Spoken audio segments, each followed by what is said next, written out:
Shifting focus for now to the other big development we are tracking.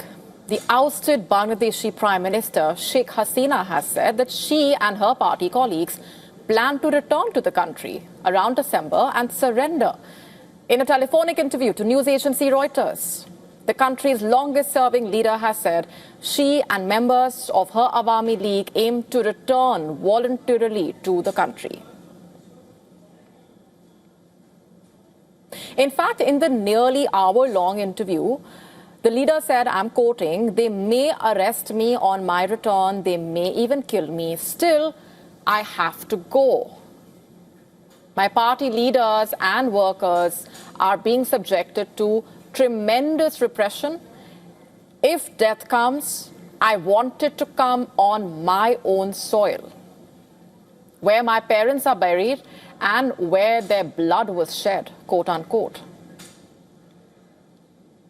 In fact, another Awami leader who was deposed during the 2024 civil uprising reportedly observed that more than 140 leaders of their party were imprisoned allegedly in Bangladesh without any trial and have been languishing in jail since then, allegedly. The objective of the exile leaders of Bangladesh, basically, when they return, reportedly, will be to ensure that a proper trial is conducted. The exile party leader, in his latest statement, in fact, has backed Hasina's decision and reiterated a call for jailed Awami leaders to be allowed political participation.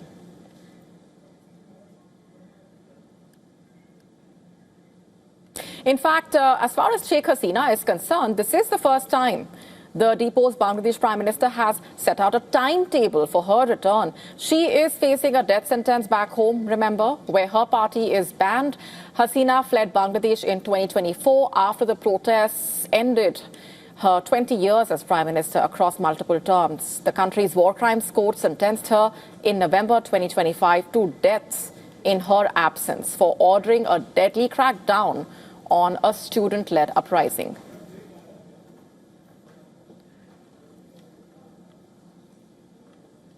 She has denied the charges from exile, and according to a UN report, the crackdown that led to her downfall killed as many as 1,400 people.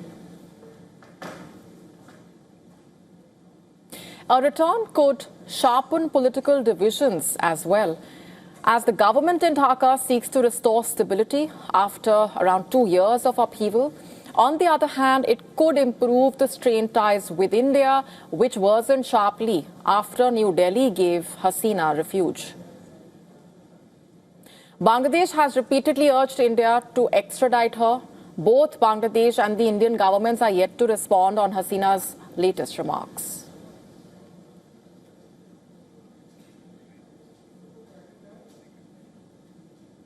And for more on these developments, our Assistant Editor Foreign Affairs, Siddhant Sibal, getting us this report. Take a look. Bangladesh's former Prime Minister Sheikh Hasina has said that she plans to go back to Bangladesh in December.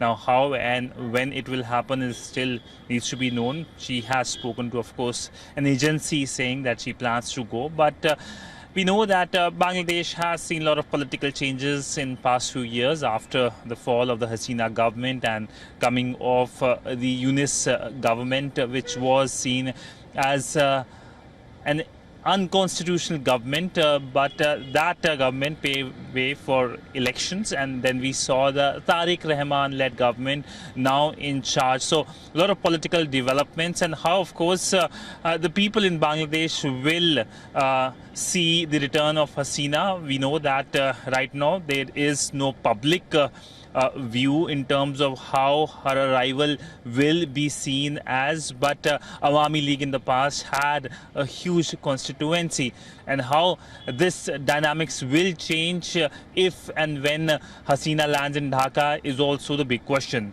With video journalist Siddhant Sibal for WION in New Delhi. To stay up to speed with the latest news, download the WION app and subscribe to our YouTube channel.